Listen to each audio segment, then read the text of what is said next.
আসসালামু আলাইকুম শিক্ষার্থীরা, কি খবর, কেমন আছো? আজকে তোমাদের ক্লাস 9-10 হচ্ছে আমরা এমসিকিউ শর্টকাট কিছু ট্রিক্স শিখবো, ঠিক আছে? তো আজকে দেখো টাইপ 4 এর আমরা আজকে টাইপ 4 করবো, ঠিক আছে? তো টাইপ 4 এর আমাদের কোশ্চেন দেওয়া আছে যে x plus 1/x equal to 2 হলে x divided by x square minus x plus 1 equal to কত, ঠিক আছে? তো এটার যে শর্টকাটটা হচ্ছে আমাকে এখানে দেওয়া আছে যে x square minus x plus 1, তাই তো? তো প্রথমে আমি এটাকে ভাঙাবো, ভাঙায় আমার এটা শর্টকাটটা হচ্ছে যেটা শর্টকাটটা হচ্ছে তোমার কি লগ ডিভাইডেড বাই মান। মান কোনটা? আমার এই যে এখান থেকে যে মানটা আমরা পাবো সেই মানটা আমি এখানে বসাই দিব। আর লব মানে এক্সট্রা এক্সট্রা যা থাকবে, মানে লব যা থাকবে তাই, বাট আমার এখানে মানটা শুধু বসাই দিব। তাহলে আমি এটার অ্যান্সারটা পেয়ে যাব। তো চলো আমি এটাকে ভাঙি। তাহলে এটাকে যদি ভাঙি তাহলে কি লিখতে পারি? এক্সটা যদি এটার সাথে গুণ করি তাহলে কি হবে? X square plus 1 equal two 2, ঠিক আছে? তারপর হচ্ছে কি, এখন দেখো এক্স স্কোয়ার মাইনাস 1 প্লাস 1, ঠিক আছে? তো x square minus x plus 1।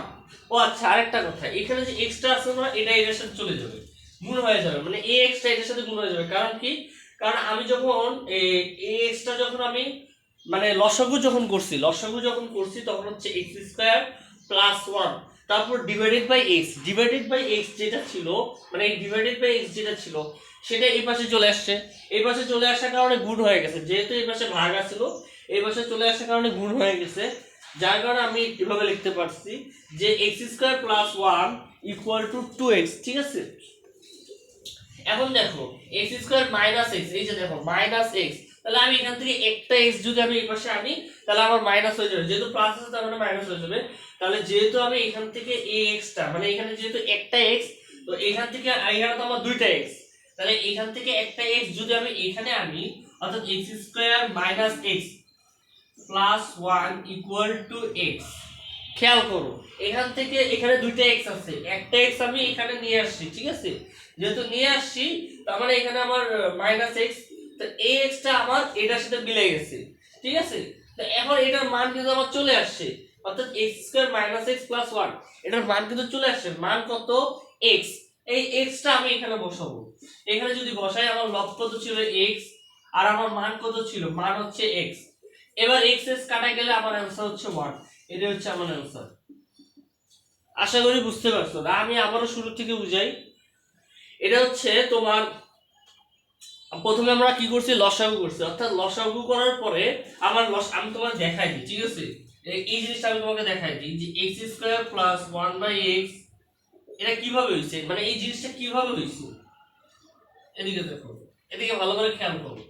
এই যে এক্সটা আছে না, আমরা লসাগু করছি, লসাগু করলে কি হবে? যেরকম হবে, তাহলে এই এক্সটা এখানে তো কোনো হর নাই, তো যার কারণে আমি এই এক্স এর সাথে এই এক্সটা কি গুণ করছি, যেহেতু আমার কোনো হর নাই। তো আমাদের মানে নিয়ম হচ্ছে যদি লবের নিচে যদি কোনো হর না থাকে তাহলে আমরা এই মানে যদি লসাগু করি সেক্ষেত্রে আমার যেই হরটা থাকবে, মানে লসাগু যে হরটা থাকবে সেই হরটার সাথে আমার এই হরবিহীন লবের গুণ করতে হবে, অর্থাৎ আমার লসাগুর হরের সাথে হরবিহীন হরবিহীন লবের গুণ করতে হবে। তাহলে দেখো এটা হচ্ছে লসাগুর হর, আর এটা হচ্ছে হরবিহীন লব। তাহলে এই দুটা গুণ করব, তাহলে গুণ করলে কত হবে? X square plus 1 equal two 2, ঠিক আছে? এরপর আমি কি করছি? এই এক্সট্রা আছে না, ভাগ আকারে আছে, তো এই পাশে নিয়ে গেছি, এই পাশে নিয়ে গেলে কি হবে? গুণ হবে।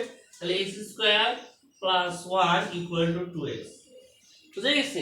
মানে এখানে এই কয়টা লাইন আমি এখানে স্কিপ করছি আর কি, মানে শর্টকাটে করার জন্য আর কি, ঠিক আছে? তোমরা চাইলে এভাবে করতে পারো, এভাবে করতে পারো, ঠিক আছে? তা আশা করি এতটুকু বুঝতে পারছো, এতটুকু তো আশা করি বুঝতে পারছো।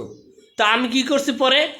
আমি এখান থেকে ধরো এখানে 2x আসছিল, অর্থাৎ দুইটা x আসছিল, তা আমি কি করছি? একটা x আমি ভিতরে নিছি আর একটা x আমি বাইরে রেখে দিছি। যেহেতু ভিতরে নেওয়ার কারণে আমার এটার সাথে এটা মিলে গেছে, তো সেই হিসেবে আমি এটার মান পেয়ে গেছি। এটার মান কত? x। আর আমার লবে ছিল x, তাহলে আমি এটা বসাই দিছি শর্টকাটে বসানোর পরে আমার এটা কাটাকাটি হয়ে গেছে, যেহেতু আমার এটা সেম, তাহলে কাটাকাটি হয়ে গেছে, তার মানে আমার অ্যান্সার হচ্ছে 1। তাহলে এটাই আমার অ্যান্সার। আশা করি বুঝতে পারছো।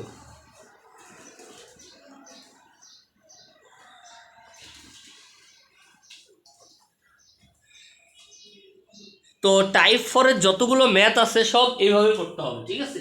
টাইপ ফোরের যতগুলো ম্যাথ আছে সব এইভাবে করতে হবে।